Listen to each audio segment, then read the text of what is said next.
you for joining. Thank you for joining the One Ohio Recovery Foundation Board of Directors March meeting.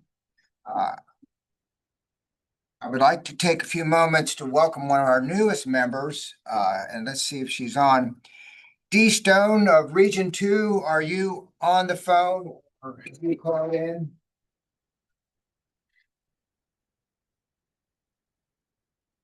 He's on travel status right now, and maybe somebody would cue me if you see Dee Stone pop up on the screen. Anyway, I'm very excited for Dee Stone when she got appointed because she grew up in Zanesville, Ohio, and I went to school for fourth grade on through high school. And when she popped up as one of our new board members, I think it just makes you really excited. Somebody that you grew up with is sharing some of the same passions that you have. So I'm hoping Dee can log in. Otherwise, we'll make sure that we get her next month. So. Now, Sarah, do you mind leading us through roll call so we can see how many of the board members we do have, please? You bet. I'll give a second to let everybody get off of mute. Director Baker. Director Claymeyer. Here. Director Johnson. Terry Johnson. Director Rob Blaisdell. Here. Director Tyler Lee. Here and en route. Director Driehaus. Director Mattia. Here. Director Silak. Here. Director Greta Johnson. Here. Director Hohaddle. Here. Director Piccirilli. Here. Director Dodge. Here. Director Powell. Here. Director Wisbicki. Here. Director Mason. Here.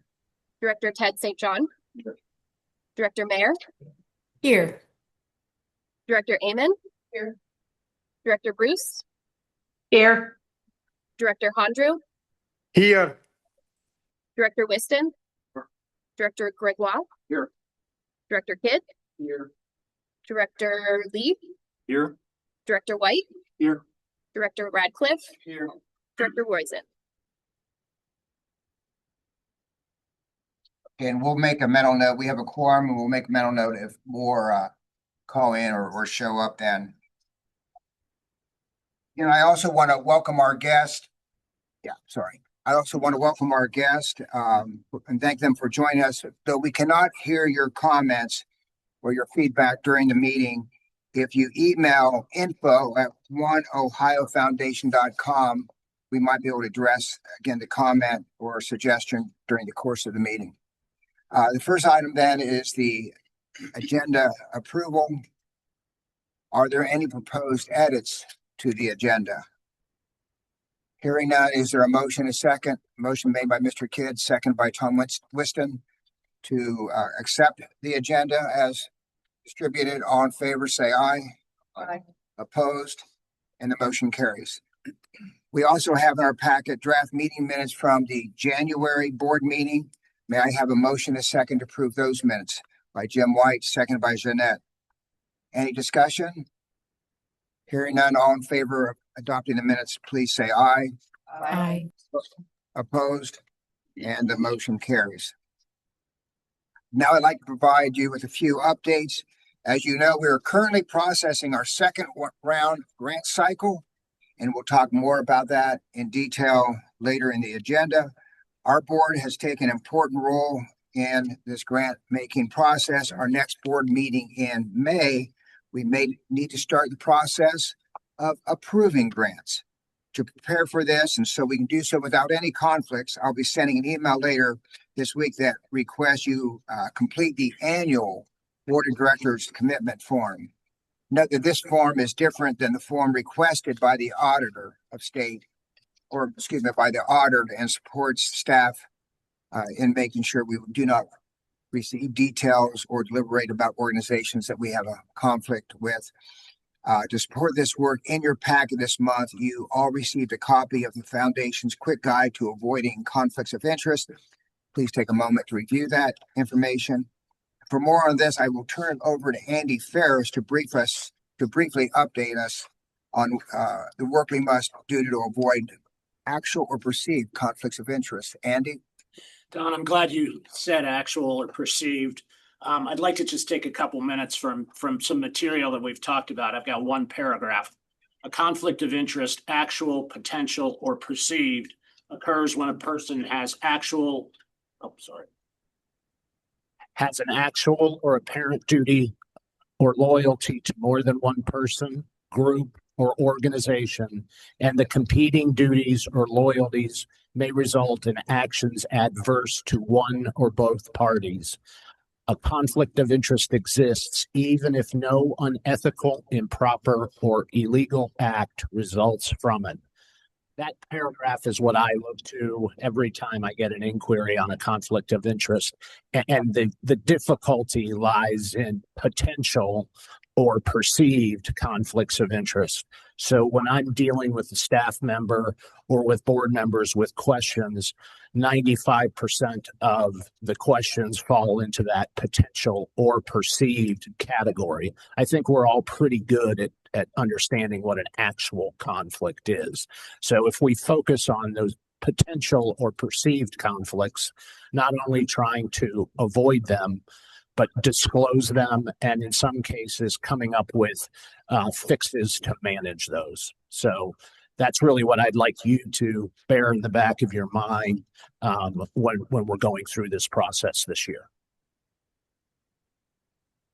Thank you very, very much. Any questions for Andy at this point? Go ahead, Larry. Andy, I got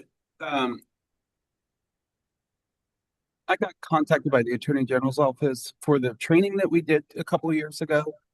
Is that required, recommended? Do we need to go through it? Is that just the ethics training, or is there more than that? Or do you know?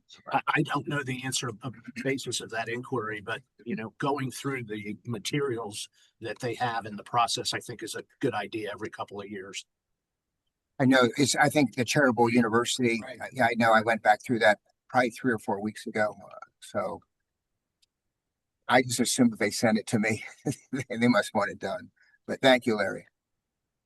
We can get that out to the rest of the group who didn't get that update. So we'll make sure that everybody has access to that training, because I think it's a good one that the Attorney General is putting together. Next, I'd like to turn the floor over to Board Member Ted St. John so we can talk about the One Ohio Impact and Mission Moment. And you'll be doing the introductions from wherever you. Hey, good morning. All right, so this month's Mission Moment speaker comes to us from Region 2, the Addiction Services Council, a nonprofit community-based organization with the conviction that alcoholism, drug addiction, and other addictive disorders are treatable illnesses, who also believes that those affected, including family members, can and do recover, and that quality recovery resources should be accessible and affordable to everyone in need of help. With us today to provide an overview of the program that One Ohio Grant Funds support is the Addiction Services Council Executive Director, Lisa Mertz. Good morning, everybody. How are you? I'm excited to be here. I assume I am to share my screen. Oh, no, someone else is sharing. I never know what's happening. Oh, look at that. There it is. Yeah. So I want to thank the board for having me. I want to thank Alicia Nelson for visiting us and learning more about the program that's funded here. And today I'll be discussing the AIM team, which is the After Hours Individualized Mobile Engagement Team. We're rebranding right now to the All Hours Individualized Mobile Engagement Team because we were able to secure some daytime funding, at least temporarily, to continue our services 24/7, 365 days a year. Next slide, please.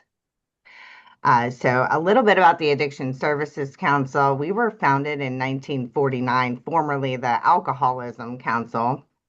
We provide prevention, treatment, recovery support services.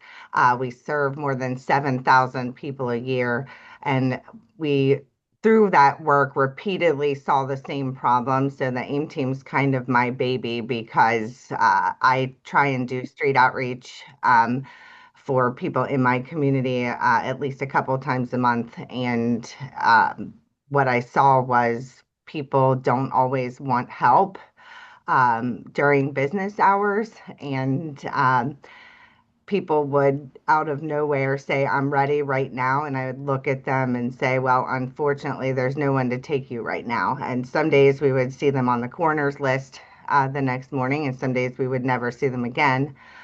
There's a very brief window of willingness, a lot of times less than 30 minutes or even less than 5. So I wanted to just design something that was just grassroots, boots on the ground. We just come to you right now and we stay with you until you're where you need to be. And it's worked beautifully. So this program really fills a gap that's close to my heart. Next slide, please. So the AIM team, like I said, started as an after hours program because that's the funding that we had. And it's a peer-led mobile crisis service for substance use disorder. And we can also accommodate co-occurring mental health crises, although that is not our expertise. We have 2 teams of 2 peer supporters, 1 male, 1 female, that are dispatched on demand when people call. And we can go to the side of the road. There's safety screenings in place and things, of course, and a process that we follow. We can go into the emergency rooms. First responders can call us. We're a free call from the jail when people are released and don't want to have to go back where they came from. So we really have just been somebody to call that always answer the phone and somewhere safe to go. And we've really become trusted in our community. Next slide, please. So I kind of want to share, we got some media attention. So as the program grew and developed, the community kind of started noticing, we had little magnets on our cars. Somebody has since bought us a van. So people really supported this effort. And I think it's because just the nature of it is just beautiful. When a family member is looking at somebody that wants help, and it just being able to call, whether you have insurance or don't, whether you're homeless or not, it's just a really cool thing. So I wanted you to see the news coverage. Can you press play? Hopefully it works.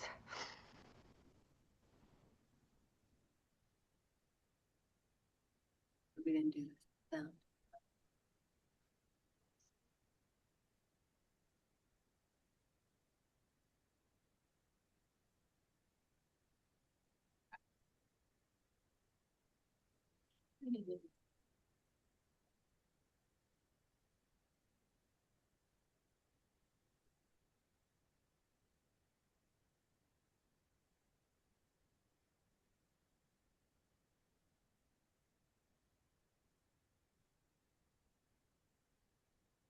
Well, nothing ever works to my liking. So we're working on it, Lisa. We've got a minute. We can wait.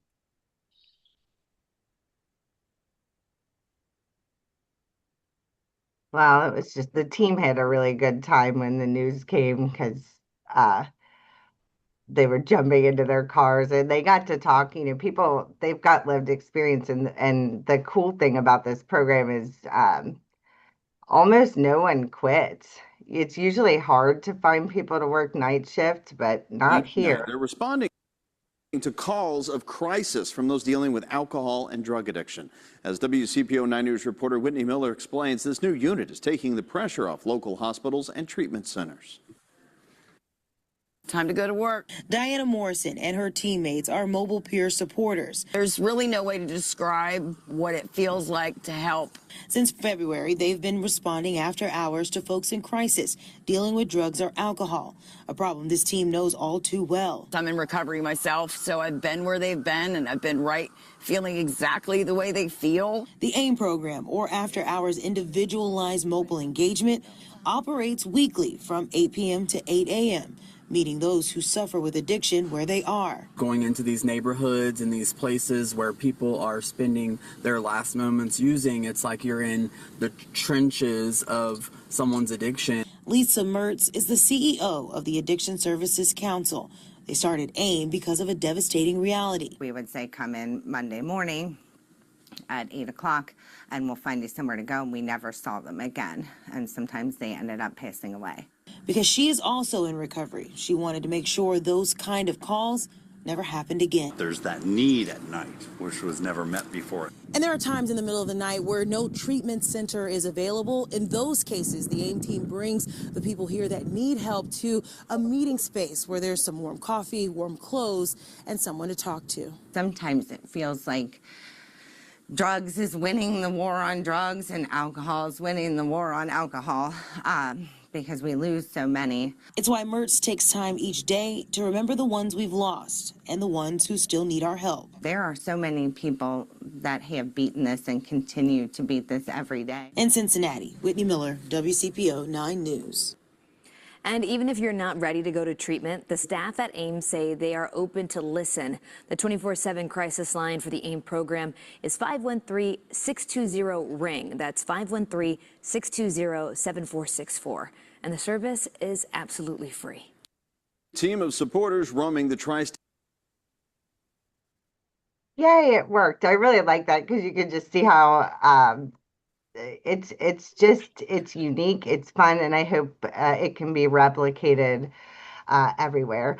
And you know, it's been so easy. I thought there would be a lot of barriers getting into hospitals and getting into the we're already embedded in the jail, but that was not the case because I think people were hungry for somewhere. They want to help. When people go to the emergency room, they're not experts in it, and they're looking at somebody that's presented there 16 times and they feel like they can't do anything. First responders, same way. So being able to call us and see something happen on demand, I think really helps lift first responder and medical staff spirits. Because they feel like they're actually able to take an actionable step towards helping people that come and see them. Next slide, please. So actually before One Ohio funded Daytime AIM, we had a small grant for a pilot program. And early demand just really exceeded expectations. It didn't take long for our community to recognize that we were here, even though we didn't have a lot of marketing or advertising money, or really any at all. And the pilot program is kind of what we ended up submitting to One Ohio. And the problem is that sustaining the service is really difficult because none of this is billable to Medicaid. Next slide, please. So what I am working on, One Ohio support really stabilized our program and preserved a service for a couple years. And I'm working now with the state to try and make this a billable service, to get it funded directly by the state. I've had some legislative support. So I do want to let the board know that, and you guys know this, sustainability funding and sustainability planning takes longer than the grants oftentimes when we're trying to fundamentally change a system and how it works. But I really think, and I thank the foundation because we've been able to use the data that we have from this program and present it to other funders and keep it going and even expand it. Next slide, please. So you can see the impact that we just had only in 2025. So just overnight, only in 2025, we've had great success. 68% of our people requested in-person services. And 96% of people that called requested in-person services, which is neat. That tells me that when they call and they reach the peer supporter directly, they want them to come. And 68% of them of the people that had in-person response were directly transported to treatment on demand. We partner with more than 40 centers. We're lucky locally that we have that ability. And that's a huge success rate, and that really shows, I think, the effectiveness of peer support. Next slide, please. Since the program has started, these are the numbers. And they're big. Any other program we operate, we've got about a 30% success rate at best. And having more than half of callers go tells me that immediacy of response during the moment of willingness is effective and important. And it also, continues to show us the easy connection that peer recovery supporters can have with people in substance use disorder crisis. And that is just amazing to me. And I mean, looking at those numbers, a lot of that time was just 4 people working 8 p.m. to 8 a.m. And those are big numbers. And I'm just really proud of that. Next slide, please. And I always want to provide just some information on the demographics of people that we serve. I am really happy that we're having increased African American engagement. Locally, we were struggling with that. We teach peer recovery support classes here at the Addiction Services Council. And when we started in 2022, we had 0 African American registrants in the class. And the last class that we had was more than 50% African American individuals. And I can see it working because we're getting increased engagement and increased calls, at least in 2025. And we're clearly seeing the highest risk age range is who is calling. We know 35 to 54, but it's interesting to me how many callers are over the age of 60, because that is a change from 5 years ago. And I'm not exactly sure exactly what that means yet. I don't know if that's a result of, reduced ability to get pain medications, prescriptions, and things like that, but it's just something interesting to watch. Next slide, please. And I just want to let the board know we're really embedded in the community now because of you guys. All of the hospitals welcome us in. They call, their social work departments are calling, the police are calling. Other treatment centers are calling when they have people, because we'll go to Hamilton, Butler, Warren, and Claremont counties. I figure not waste resources. We have it available. So we're trying to help rural communities and things like that. And it's been really successful. Next slide, please.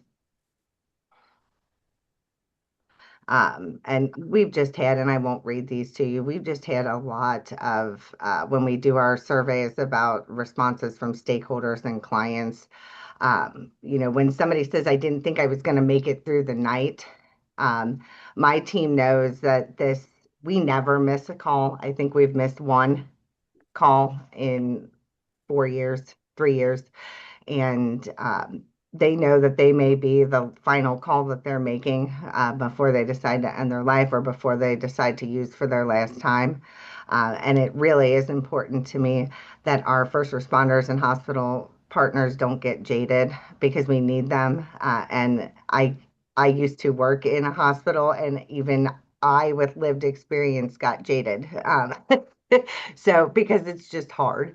And I love this program for that. And I'm just so grateful that we get to do this because of the work that the foundation does. Next slide, please.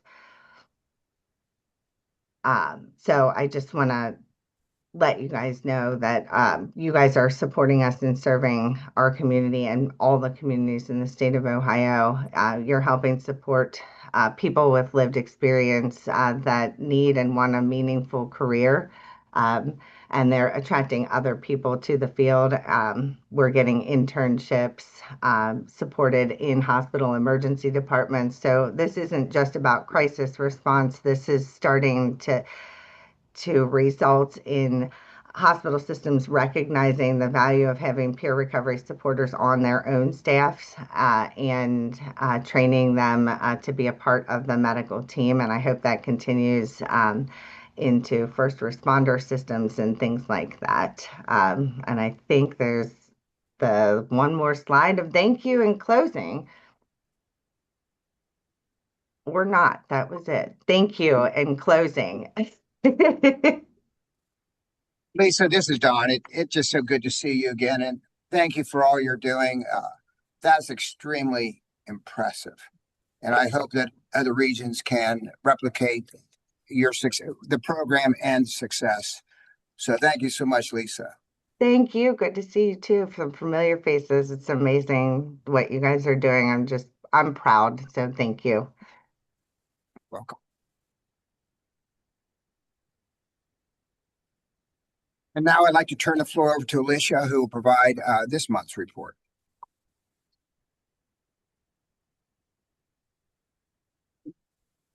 All right. Well, good morning, everyone. I was hoping for a sunny day, but I'll take a warm day. So hopefully you all are enjoying the weather change as much as I am. I'm going to go ahead and pull up my talking points, and I'll just kind of breeze through the slides because I don't have the clicker. But I have a lot to talk to you guys about today. Really excited. Data and information around our Cycle 2 grant. So let's kind of settle into that. To kick things off, I thought it'd be helpful on the next slide to just remind us that this is a multi-step process, as you all know. And I'm very proud to say we have completed step 1. And so we will talk through what we learned from step 1 and then the next steps here today. Big picture for the second grant cycle, we worked in partnership with the Grants Oversight Committee. Excuse me. And identified, I always do this, I'm sorry. Whenever I try to talk publicly, my voice leaves me, so apologize. Big picture for the second grant cycle, we worked in partnership with the Grants Oversight Committee and identified several key qualifications that I just wanted to highlight because they'll play out throughout this grant cycle. First, we focused more this time on quality over quantity, right? We had 1,442 applications. That was a lot. And we really wanted to work with the regions to set funding priorities that helped us really narrow in on what does the region need? And many of the regions took advantage of that, and we'll talk about it more in a second. We also worked to support applicants by standardizing the project length and setting expectations around funding levels. And I think that has played out just to make sure that the grant requests were more feasible to what the region could actually give. And then finally, we work to support those who be recommended for funding that will be our new grantees by working with the regions to really set expectations around when possible, if possible, please fully support these grant applications as they come in after seeing, as you know, from our last meeting and hearing Gretchen talk about in our evaluation data, programs that were partially funded are really struggling to find other sources of funds to get these programs off the ground. And so we really are going to continue to work on that piece as well. So if you look at the next slide, what did that look like in our RFP? Our minimum request amount this round, really understanding the work that it takes to kind of get administratively these grants off the ground, was $25,000. All projects will be funded for 24 months once you all select them and the region select them and they're awarded. Each region had the option to set a maximum request amount, and each region had the opportunity to establish those funding priorities like we talked about, and were included in the RFP.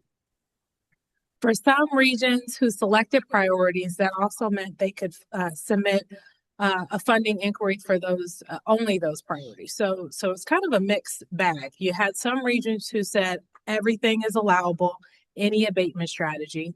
Other regions who set priorities and said, we want these priorities, but we'll accept any application that we receive. And then we had a set of regions who said, we only want to see applications that focus on these priorities. So it'll be interesting to see how this plays out. And we'll bring that data back to the grants committee to discuss to see what we should do for future grant rounds. And so our application deadline through all of the work that we've done together closed last February. And so I want you, it's like a drum roll, see the next slide, what we received. And so sorry, Don, you'll have to turn around for this one. So what did we receive this time? We received 1,270 applications, totaling over 350 million from about 722 organizations. And thanks to the hard work of our team, we've been able to complete a initial compliance review and have some more data to talk about. Of note, those 1,270 funding inquiries,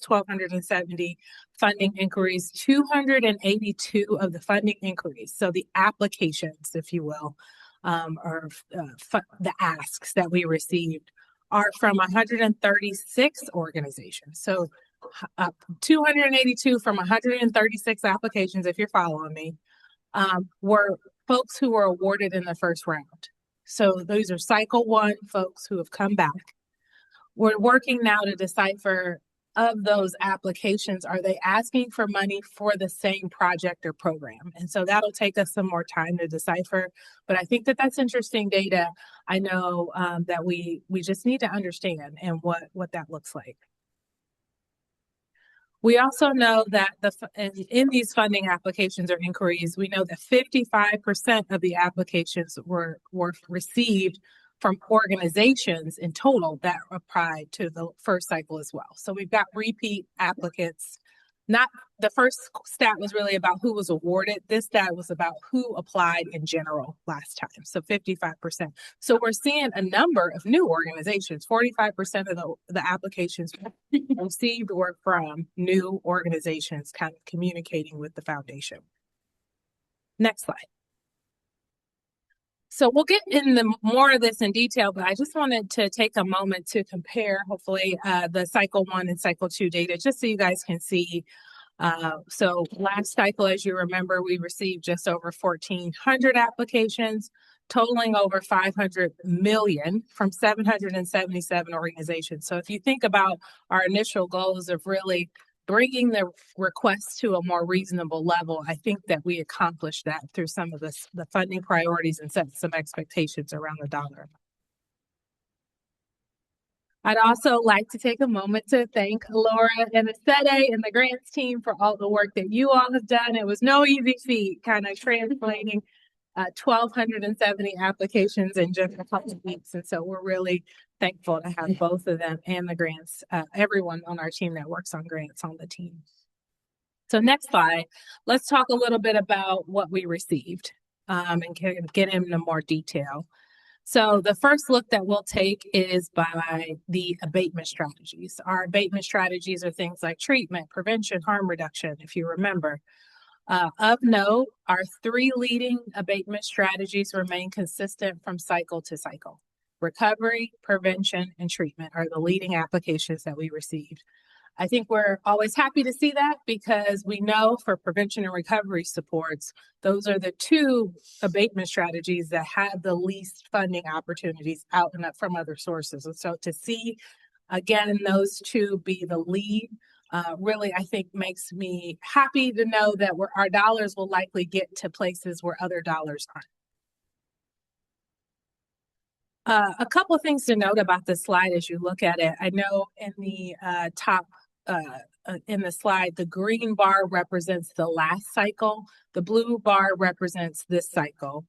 And one of the things that another change that we worked with the grants committee to make is the other category was removed. So you'll see on the slide that there's a mention of other, that there isn't any applications for this year.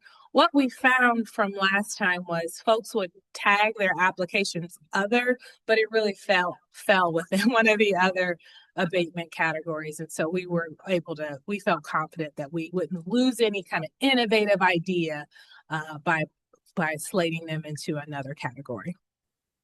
The other notable change this grant round is that we removed the just straight infrastructure category, and I see our grants committee nodding. Those infrastructure projects, again, were projects that often align with another abatement strategy. It would be a housing project for recovery supports. And so infrastructure and capital requests are in these applications. We just didn't call them out in the same way. However, we won't contract with them in the same way that we do other projects this year. All right. The next slide, just to kind of give you an insight on who applied. That again, this year, the majority of the applicants were nonprofits. So I don't think anybody will be surprised. If you go to the next slide, we also know that the applications span every region in our state, with Region 1 receiving the most funding inquiries. So Dawn and her team will have a lot of fun with 161 applications. And I know this slide is kind of hard to see. I think, is this the one, were we able to print this slide at the table? So if you want to flip through your packet, I know especially for our region friends, seeing these numbers will be important. That is in your packet, this slide, so you can see this a little better and take a closer look. I want to take a look at it because, like I mentioned earlier, what's interesting is that those regions who focused on more specific regional priorities, our hypothesis was we would see a decline in just overall applications. As you can see, a couple examples of those: Region 3, Region 17, and Region 7 did take that opportunity to set priorities, and it did result in a decrease in applications. What we don't know yet is the quality of those applications and whether or not they will meet the regional priorities as they intended. And so what we'll be working with is those regions to kind of continue to dive into that. But I thought that's just some interesting tidbits, because we don't want folks to spend the money and spend the time to apply for these grants. At these 1,270 applications is a lot. And so we want to make sure that we are not narrowing too much, but also, making sure that the process is competitive. But I think 1,270 might be a little too competitive still. So we'll continue to make sure that we're working through that. But I think what we hope to see is just this alignment with regions, their experts in the region, and how we will use these grants to really build out and further establish their community's continuum of care. And so this is going to be a work in process, and we'll get better at it each cycle.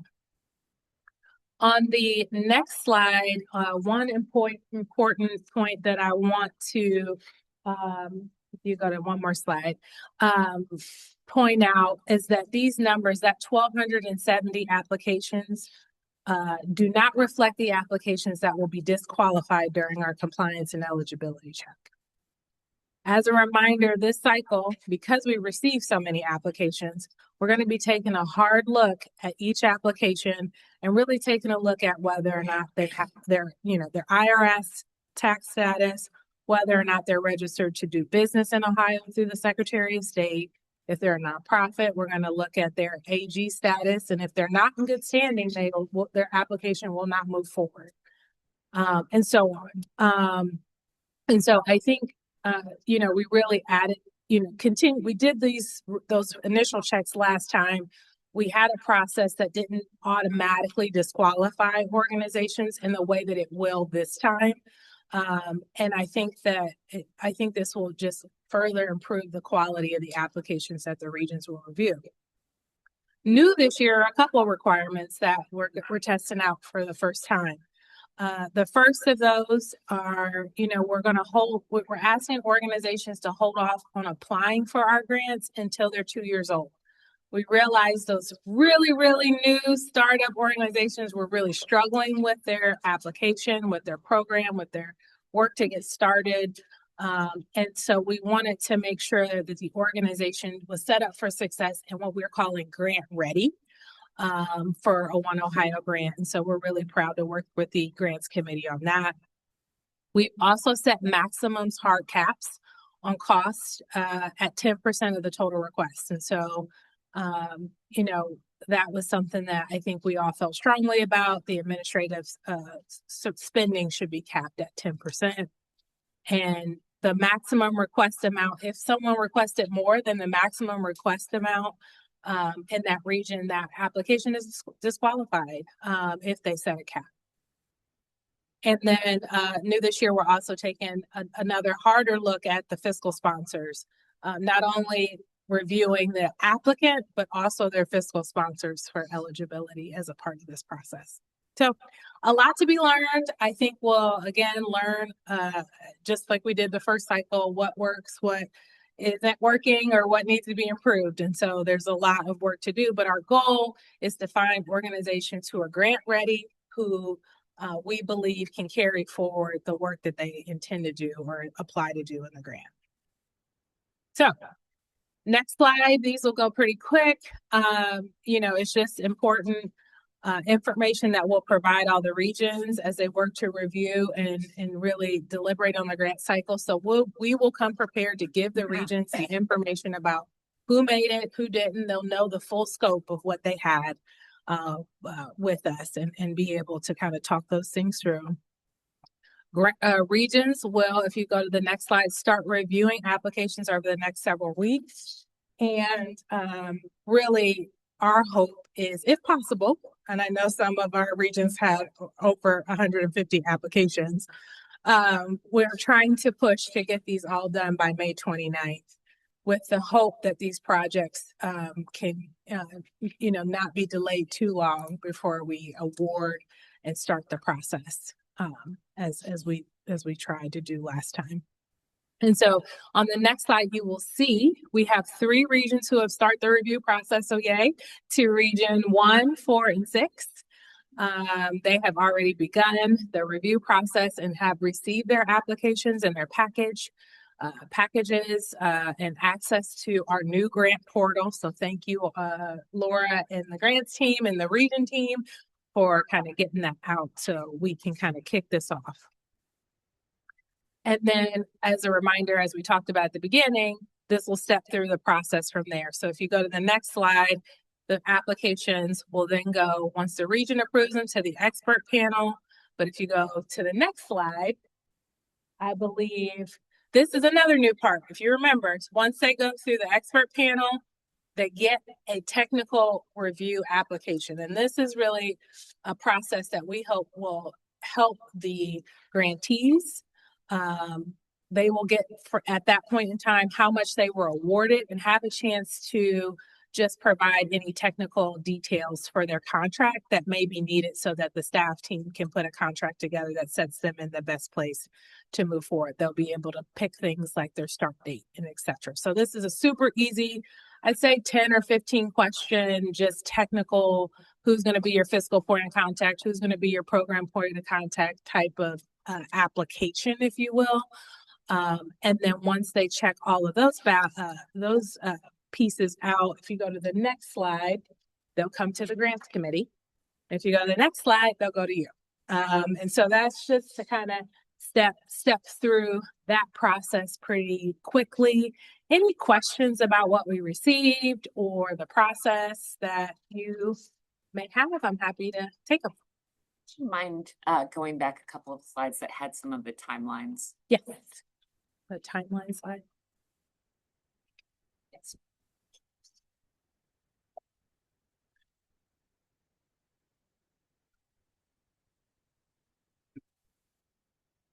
Okay. On that same slide, good morning. Good morning. On that same slide, I thought I heard you say, if possible, for the May 29th deadline. Does that mean there's some flexibility for regions that received an abundance of applications, or did I interpreting that incorrectly? It's one of those things where we're hopeful that we can get to May 29th because we want to give the regions, or excuse me, the applicants the ability to have that first start date in July. But if that's not possible, of course, we would work with the regions. If we understand 161 applications is a lot, so we could work with them. We really want to strive to support the applicants in that way. And will you guys do the compliance review before the applications are sent to the region? Correct. Yes. And so Iqbal and the grants team have completed the compliance review for all 1,270. So kudos, hats off. That was a lot. I seen the process. I think they're all very excited. We're going to try to work with Ted St. John to use some AI to help us in the future. Because that was intense. But we did complete the review. But we want to check some things before we give you those numbers, but we'll likely have those numbers. I am surprised by how many folks are not registered with the Attorney General's office and so with that being a hard application stop this time, there will be some folks who will be disqualified because of that. And I think that that'll be something that we can do some trainings on in the future. I know it was in our grant training that folks needed to be, but I don't think folks checked, is what I feel like I'm walking away with. But we did talk to the Attorney General's office and reached out to them to just understand what those yeses and nos mean. And the nos really for them mean they should not receive any grant funding. And so that'll be probably a surprisingly large number that we'll talk with the grants committee and bring back to you all that did not qualify from that perspective. It's the 1,270 number you shared with us after those exclusions, or? It's before. It's before. Yeah, before. Do you have an idea of when they will be rolled out? Like, is there an order in which they'll be rolled out to the regions? Because in looking at early March, we're a little bit into mid-March, and what will that look like? When can my regional board expect to get those? So yes, we do. What we have done is work with the regions, and I can turn it over to Mackenzie if I misspeak here, Mackenzie. But the process to receive the grant applications for a region is to have all of the volunteer commitment forms complete. Once they're complete, you get the grants. Okay. Yep. And so we just want to make sure that we have those checks and balances and attestations from a legal perspective in place, so that they understand how to work through, potential or actual conflicts of interest. And so once that is complete, the region receives the information. Thank you. Okay, and it looks like we had, okay, so it says, can you elaborate in the chat on the AG process for agencies and what were the expectations? So as a nonprofit, so this only applies to nonprofits, the Attorney General's office requires all nonprofits in the state of Ohio to register with their charitable division. And to do that, it's an annual process. You have to keep up to date, is required. And so if an organization does not do that, they are deemed ineligible for grant and state funding. And so we applied that same logic to these grants, given the source of our funds. And so that was detailed in the RFP. So folks definitely were made aware, and also detailed in our grants. If anybody has ever been to our grants trainings, they're very thorough. And it's unfortunate. So we'll work to, really train folks on that, because I'd say I was surprised at the number that were disqualified because of that. Thank you very much. I don't see any more questions on the screen. Thank you so much, Alicia, for your report. I'd like to now move on to committee reports, and I'll just start off with the nominating committee. So according to our biennial, at our biennial meeting in May, we should have the nomination committee report as to the officers for the upcoming years. So let me just say this, that it's on the even years of our on our meeting agenda that at the May directors meeting is when we consider that the biennial meeting, and that's when we actually make those votes. The nominating committee, per the code, will consist of chairs from the committees on grants, investments, finance, and personnel. And then the executive committee chair, which would be me, would sit in ex officio. So basically, Tom, Jim, Evan will compromise and Julie will compromise the committee this year for nominations committee. And we have sent a survey monkey out so that we can find a time and date for them to meet.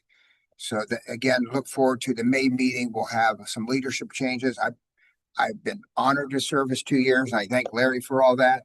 But it's nice to have fresh blood come in as chairperson. So there we have it. I'd like to now have the committee report of the Audit and Finance Committee. And Evan Claymeyer, are you on? I am. Thank you very much, Mr. Chair. We are going to run through the December and January financial reports. The committee did meet in early January and reviewed the December 2025 financial report and voted to recommend it to the full board for approval. Audit and Finance Committee was not able to meet in February, so we have not had the opportunity to formally review the January financial report as a committee prior to this board meeting, but I will provide a brief overview of the January financial report for the board here in just a few moments. And then at the end of this, we will be asking for approval for both December and January financial reports. Starting with the December financial report, which should be, on your screen. Here are just a few highlights. All balances for 2025 came within budget estimations. Benefits included a $25,000 related payment to catch up on contributions for our retirement plan for our employees. Contracted services were higher in December than previous months, and that is just back billing for May through December for legal services. $85,000 were spent in December on Mighty Crow for budgeted grant evaluation services. For the year, overall operations resulted in about an $89 million in profit for the year. The remaining $733,000 that were left in the budget were unspent. Some of the major contributions to that $733,000 that were not spent was a result of not hiring an investment broker, which we've talked about previously. That's a net of $130,000 that we budgeted. We did not end up spending. Less than expected spending related to grant support system staffing needs. That results in about $155,000 in less expected costs, and then a $128,000 less than expected cost for benefits. Back in December, $235,000 were paid out in December for scheduled grantee payments. And I believe this should be on the next slide. If we can advance one, there we go. $235,000 was paid out in December for scheduled grantee payments, a remaining $24 million in awarded grants that will be carried over for payments into 2026. And then interest last month resulted in, 2 months ago in December, resulted in $1.1 million. Are there any questions about the December financials? We do need a motion to approve the December and January financial report. Made by Robert Ratcliffe, seconded by Jonathan Lee. Any discussion? All in favor say aye. Aye. Aye. Opposed? And the motion carries. Evan. All right. Thank you very much, Mr. Chair. Let's move forward one slide. One more, please. Okay. Thank you for approving the December and January financials. I do just want to point out a few highlights for January. January had 3 pay periods, which accounts for a slightly higher salary amount than budgeted. Total grant payments made for cycle 1 in January was approximately $580,000. Unallocated interest for the month was $956,000. Total cash out for the month, we can advance one more slide. There we go. Total cash out for the month of January was lower than normal, but was offset by an increase in accounts payable at the end of the month compared to prior months. This resulted from receiving more invoices later in the month than historically expected. Next, I will provide an update on the independent auditor. We have contracted with SEO Group as our independent auditor, and that current contract expired at the end of December 2025. After reviewing proposals, we put our audit out for RFP. The committee considered many options, and the committee voted to continue working with SEO Group as our independent auditor. We believe this approach provides continuity, familiarity with the foundation's financial operations, and strong oversight. So we have gone ahead and re-signed a contract with the SEO Group to continue on as our independent auditor. Lastly, since we did not hold a audit and finance committee in February, our next meeting is on March 18th at 11 a.m. That is all I have, Mr. Chair, unless there are any questions. Thank you. I want to add, if anybody wants to serve on the Audit and Finance Committee over the next few weeks, just send us an email. Again, the chairperson does not appoint memberships to committee. You actually volunteer to be on the committee. And then again, it's either May or June will vote on, again, that committee will vote on who the chair is. So again, Evan, I so thank you for all your time on this matter at Audit and Finance Committee. Anything else then? We can move on to Executive Committee. All right. Okay, over the last months, the Investment Committee has worked hard to identify an investment firm that can support this foundation's efforts to invest the funds entrusted to us. I'd like to thank you as the chairman of the investment and all the other members of the Investment Committee for all your hard work and dedication. As a member of the Investment Committee, I know this has been no simple task, and there's been a lot of work from the very beginning. So on the behalf of the Executive Committee, I would like to turn the floor over to Jim White and to Alicia to discuss next steps.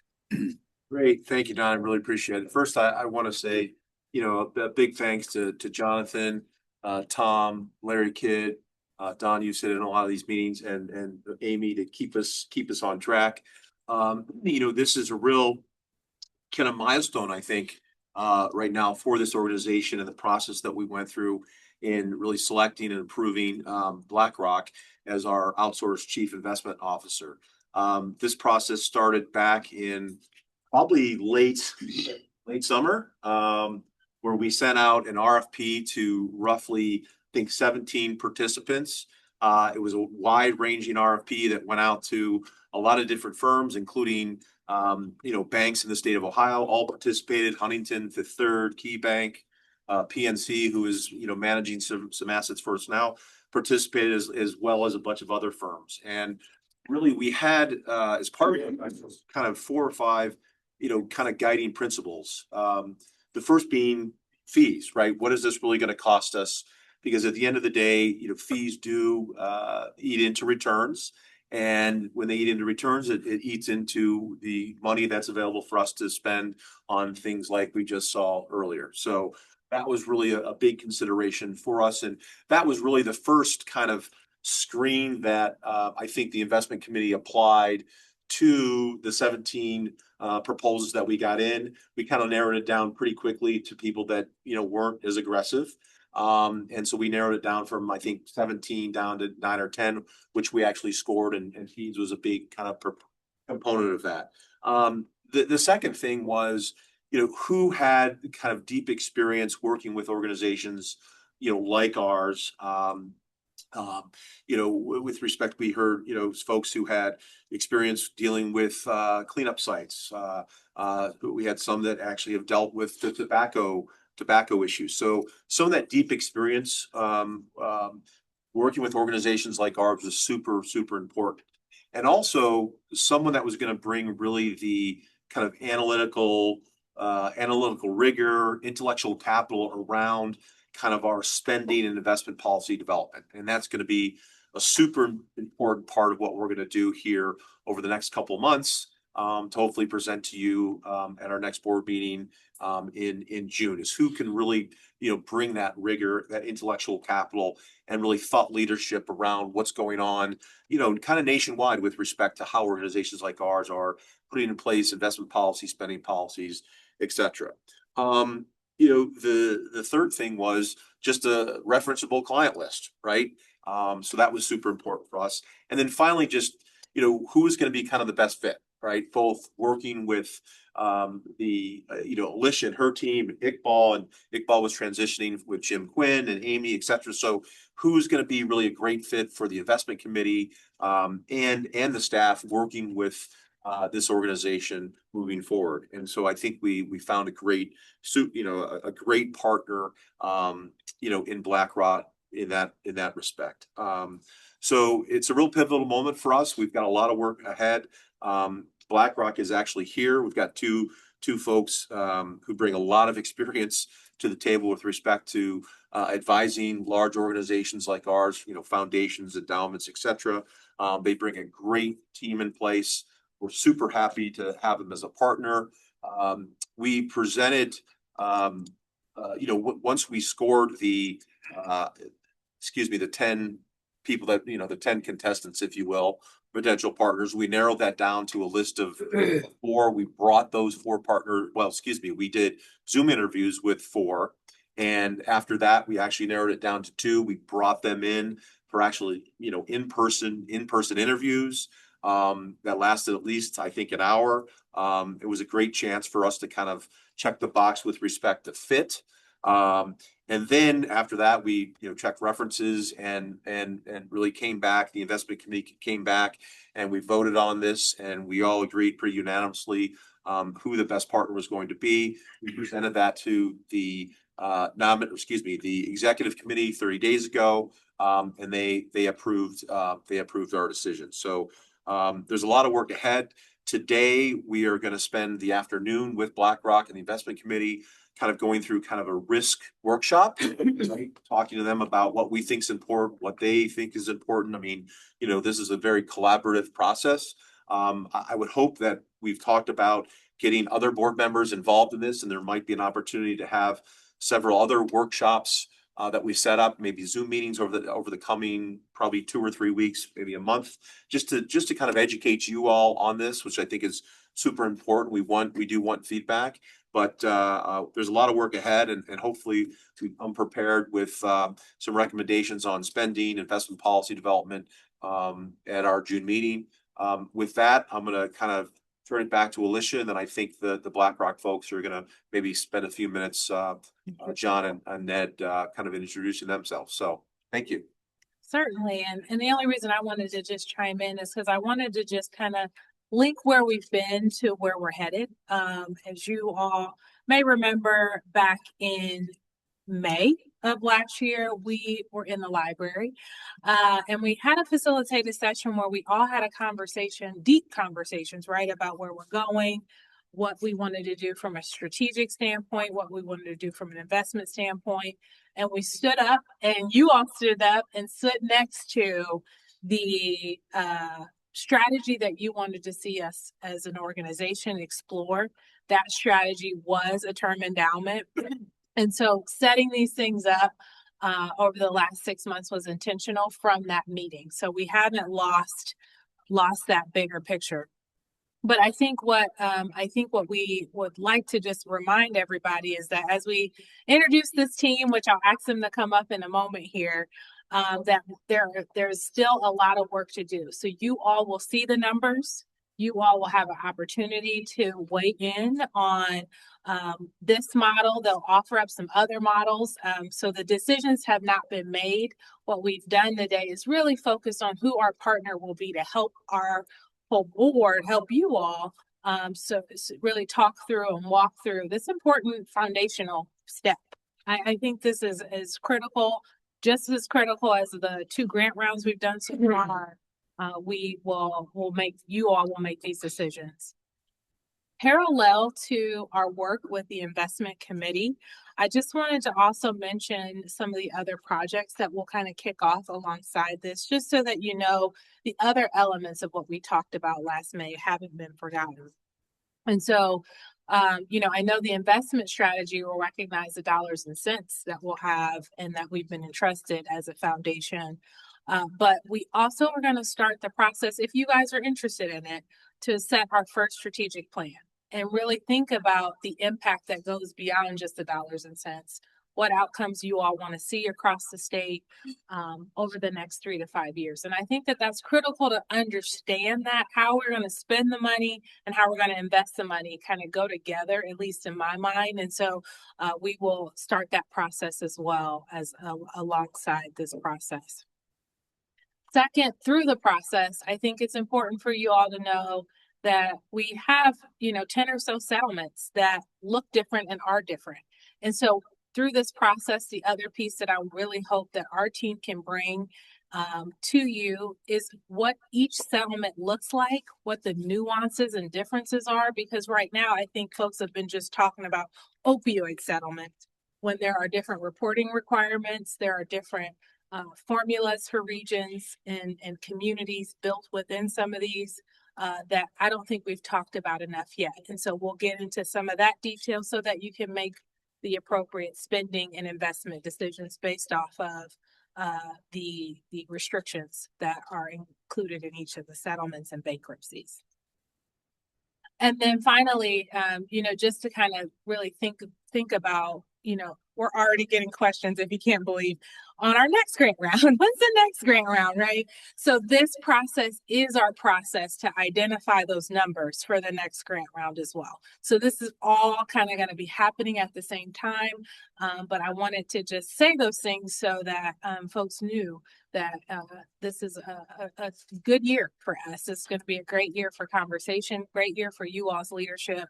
And so with that, I'll stop talking and turn it over to Ned and John to come up and introduce themselves and just talk a little bit more about the investment elements of the process.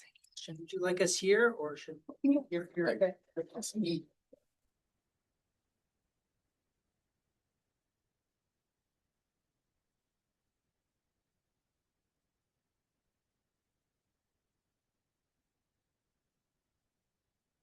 Good morning. Thank you so much for having us. Great introduction. It was a laborious process. We obviously only saw a small bit of it. I can only imagine receiving 17 of these, how it all started. I'm John Simpson. I lead our outsourced investment practice in the Americas at BlackRock. And Ned Rosenman, I'll let him introduce himself in a moment, is a key member of our team. We're just thrilled to have been asked to partner with you in this. I think the selection process was very, very thoughtful, and to have settled here, kind of as you just alluded to, Alicia, at this inflection point, kind of in this next phase of your journey. It's great to be a part of that. Many people know BlackRock in one way or another. Often they might have come across retail investment strategies that we have, our iShares exchange traded funds, or you may yourself or with someone you know be involved in a pension plan or a retirement plan that we are helping to support. But let me just introduce ourselves a little bit and tell a little bit of our story. So in Ohio alone, there are 1 million Ohioans with investment accounts open that are holding BlackRock iShares ETFs. There are 1.5 million Ohioans who are participants in pension plans that BlackRock's involved in managing, and a similar number that are accessing other retirement products. Retirement is a really significant part of what we do. But our clients nationally and globally, they're also significant investors in Ohio public companies and significant owners of municipal debt that's issued in Ohio. So on this slide, I just want to tell a little bit more of our story. BlackRock was founded in 1988. We're an asset manager and a fiduciary, which means that the money we manage belongs to our clients and we invest at their direction and according to their preferences. This is our only business. We're not a bank or an investment bank or any other line of business. We're involved in managing assets for our clients and also providing risk management and investment technology to support that. We really believe in the power of the capital markets as an organization to help more and more people and organizations experience financial well-being. What I mean by that is that through long-term investing, not just shorter-term savings, people can accumulate wealth, And that can be used to open up opportunities and positively impact themselves and their families, their organizations, and their communities over a span of many years. Sometimes that could be a short number, it could be decades, or it could be multi-generational. Since our founding, BlackRock has steadily, over the last almost 40 years, expanded our capabilities, our teams, our reach, and what we can do, such that we can serve clients wherever they are in the world, but also in the manner in which they want to be served. A key aspect of that is making investing easier and more affordable by offering choice to help each client meet their own goals and always trying to deliver very, very strong performance. Importantly, in the work we're going to be doing with the One Ohio Recovery Foundation, we really take a holistic approach. The portfolio is part of the puzzle, but how it interacts with the whole rest of the organization is absolutely critical. And then in any way that we can support staff in particular, acting as a force multiplier or an extension of their abilities, thinking about operational aspects and the whole ecosystem of other service providers that you've retained, and how can we most efficiently nest ourselves next to all of that. This really starts with understanding the outcomes you're seeking to achieve. And that's unbelievably easy to say and very subtle and nuanced in reality. So we're going to spend a number of hours this afternoon starting to unpack that. If we look on the next page, throughout our conversations with the investment committee, Ned and me and the rest of our team, we made various commitments. And what I want to do is share those literally verbatim. This is a slide from one of our presentations. Share those verbatim with all of you, and then we can certainly take any questions about them. Firstly, we want to bring the resources and the insights of BlackRock, an enormous organization, to the foundation, to all of you and to your constituents. And the most effective way for us to do that is through a dedicated team of people. Ned and I, plus some of our other colleagues that various of you have met and who will be joining us this afternoon. Transparency and communication is the hallmark of that. It's how we want to work. And by having specific individuals who are assigned and accountable on both the investment and the operational and the relationship aspects of that, we find that's most effective. As a brief aside, within the team that's working with One Ohio, there are multiple people that have been touched by this epidemic in their families and in their communities. And so the work isn't just professional for us. It really resonates. Hearing the stories this morning, we were at one of your other meetings and have watched others. It really does resonate very deeply. And we're very, very proud to be affiliated and be supporting you.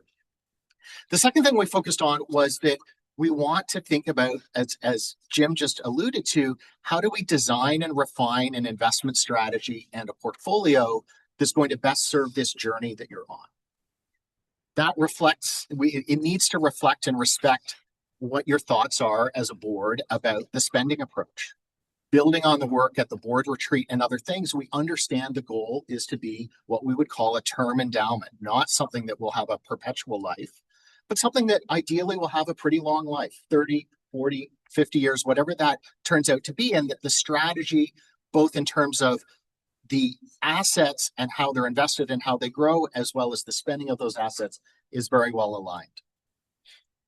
Thirdly, the implementation of the portfolio needs to reflect, as Jim alluded to, your really strong desire to be incredibly efficient. That's very aligned with our thinking as well.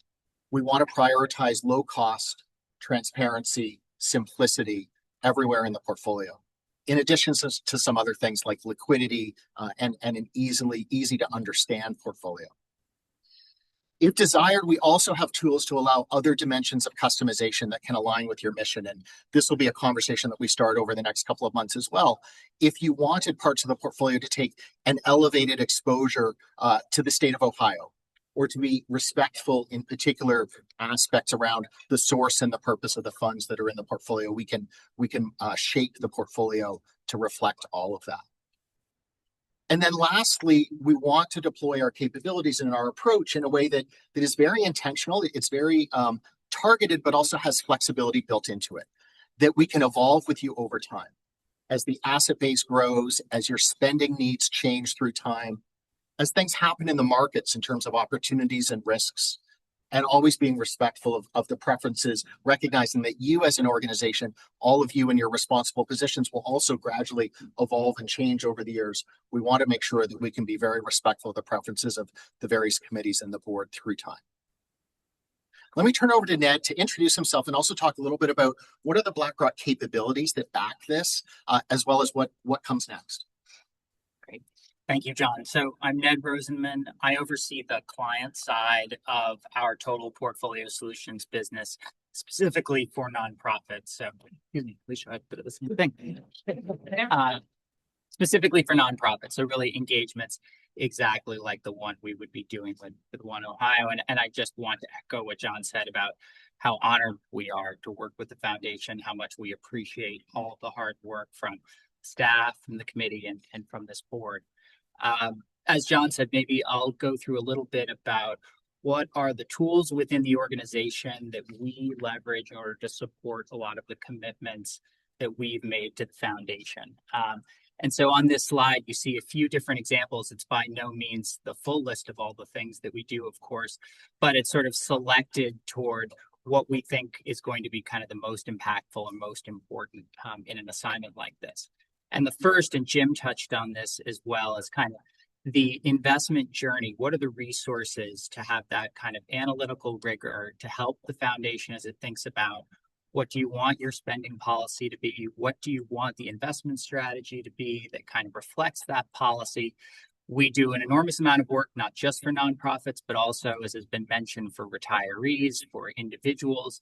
And all of that work contributes to kind of our body of knowledge around how can you be precise around what the investment strategy should be for the horizon of it to really help the board and help the investment committee make those informed decisions about those trade-offs. That's all supported then again by our Aladdin risk management technology. Risk management is kind of at the foundation of BlackRock. It was a firm founded in part on the importance of knowing what you own, and the systems that we've built alongside the growth of the firm to really do that we call Aladdin. And so that's not only then about how we set up the right portfolio, but how we make sure as we manage it through time, that it's resilient. And of course, environments like our present one couldn't underscore the importance of that more. Next, this has been stressed a couple of times with the importance of cost management. We know that is front and center, and we share that focus. BlackRock is one of the largest managers of index and ETF assets, and that is because of, in our belief, the importance of being able to access markets efficiently and deliver for clients efficiently. And then should there be any need for the portfolio to evolve or for the things that you need to evolve over time, we like to think we'll have the resources to make that as well. And so we have the capabilities to look beyond simplified implementation where it could be necessary if the demands call for it. So these are kind of a partial list of the things that we use on a daily basis to help support engagements like this. And I might just pause since that was a lot to see if there are any questions from the group. Great. Well, on the last slide, we'll sort of go through what happens now. So as has been said, we are going through the design of the investment process with the investment committee and staff, very collaborative, of course, and we look forward to presenting that to you all. We have an important session today where we'll be going through some of those trade-offs as a group and discussing implications. From there, then we help build the investment policy statement. And then last, go live the portfolio, which involves a lot of work with the staff on making sure that everything is connected from an operational and administrative standpoint. So that's what happens from here. Maybe a good moment to pause again and see any other questions from the group. Yeah, I have a question. This is early, but with our plan to have funds in perpetuity, but significant amount of time, what kind of rate of return are you hoping to provide for One Ohio? Sure. So of course, the rate of the return will depend very closely on what kind of investment strategy we set. And that's an investment strategy we're going to work together to establish. We have an important session this afternoon to do so, after which we kind of have a better sense of what the expected portfolio return. I have to jump in. I mean, it's not a cop-out answer, right, from Ned, because it is true, right? I mean, if we decide that the portfolio should be all fixed income, right? Right. Which probably won't be. That is one return, right? And then you flip all the way to the other side and talk about, you know, more risk in adding equities or whatever. That's kind of another return. So we haven't really figured that out. And a lot of that is driven by ultimately how long we going out and ultimately how much are we going to spend, right? And trying to kind of back into what that number should be, really. It's really about figuring out what's the spending look like and what's the term of that, and backing into what's the asset allocation that gets you the return that's going to offer you the ability to spend what we want to potentially spend, right? This will be the finance committee's work, and I presume the board will be called upon to approve it. The decision of investment strategy. That's At the very least, the finance committee, I could see. But I think, again, I call for more volunteers to all the committees. So anybody who wants to serve on that, strongly recommend.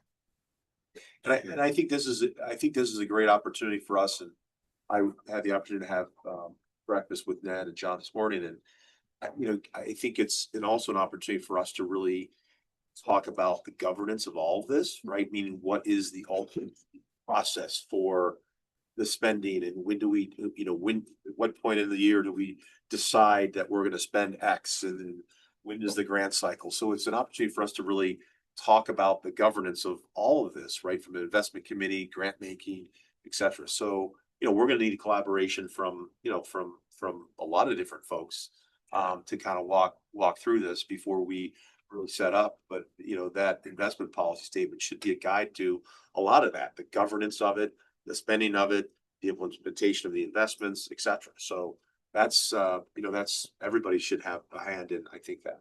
And Chair, if I can just make just clarification there in terms of process. So if you remember when we partnered with PNC, one of the first things they did was make some recommendations to our investment policy. So we worked with the committee and then brought that back to the full board for approval. So just by way of code and policy, when we're talking about the investment policy, that is a board level policy that any, changes, additions, approvals will be brought back to the full board after some of that's worked through with the committee. Again, hoping to engage the board members other ways as well along that process, but just wanted to give you that clarification there that any policy changes always come back to the full board for your review and approval.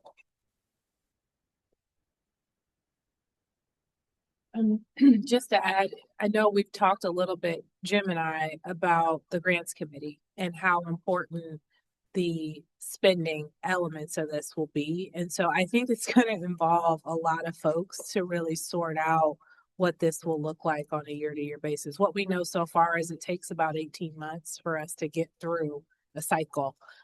And so how do we include the staff's perspective as well of what that looks like and how that will work? So we're really excited to partner in the process. Just one final, think of it this way, right?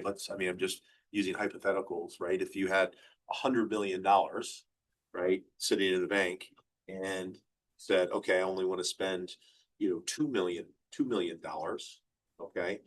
Your investment strategy is going to be different than if you were to say, I want to spend 10, right? So if you're only going to spend 2, why would you then put that $100 million at risk? Jim, turn on your mic. Do I have a mic? No. Okay, I've never been mic'd before. I'm usually pretty loud.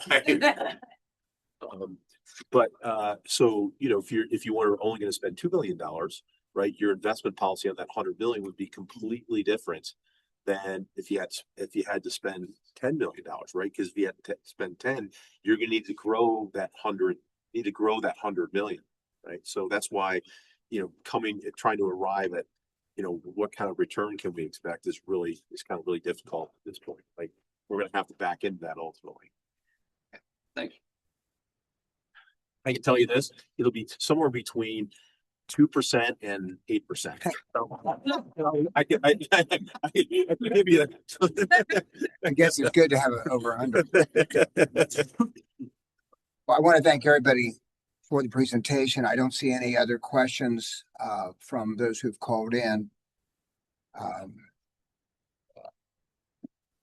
So we'll move towards new business. And Michael, I know you're on. I think you have something to comment on in a minute, but let me hit some remarks. Just a reminder that those of you who are appointed by the board, your regional board, remember, you'll need to be reappointed. You might need to be reappointed. Just touch base with your own regional board. And if not, we might have some information available to respond to any questions as to whether your term is up. And again, I found out my term was up, so I was able to get my board to reappoint me, and if it hadn't been for going through the staff minutes or notes, I wouldn't have known that.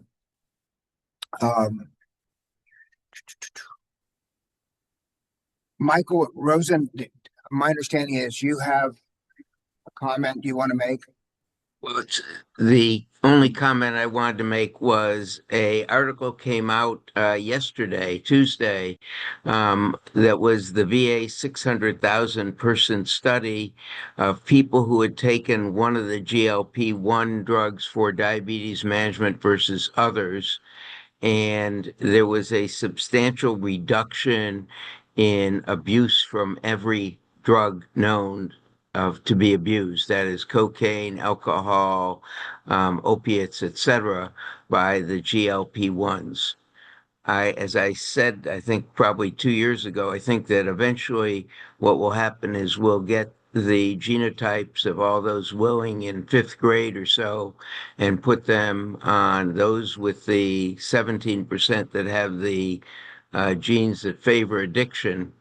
Will go on a GLP-1 or go on some other agent like that, and not have the problem at all after they start on it. But that's in the future. But I just wanted people to be aware that there is a strong both reduction in recidivism and reduction in first addiction from when they're on a low-dose GLP-1. I might say that Michael mentioned this to Dr. Rosen mentioned this to us about 2 years ago about some of the things he had seen personally, and he continues to impress me with his research and knowledge. So that's great news that you just brought before us again, Michael. Thank you. Yeah, and by the way, I do want to talk my my writing co-partner Mehmet Oz, who's no longer my writing co-partner because of his job, but he has, through the most favored nation process, that the drugs will be $50 a month for any dose for Medicare patients and free to Medicaid patients. Starting, I believe it's January 1st. Thank you. I was told by Alicia that we have an article in our package on this matter. So thank you again to you and to Dr. Oz, I might add. So there's nothing further to come before the business. I just want to remind everybody, in May, we have our biennial meeting on May 13th. And really appreciate all the involvement that those have been involved since the original gathering. Was that April or May of 22? Was that April? Yeah. It's been a while, but again, looking forward for continued participation. Is there a motion to adjourn? Robert, second. Jim, motions to adjourn do not have debate. All in favor, say aye. Aye. Opposed? And the motion carries. Thank you very, very much, everyone. Thank you. What?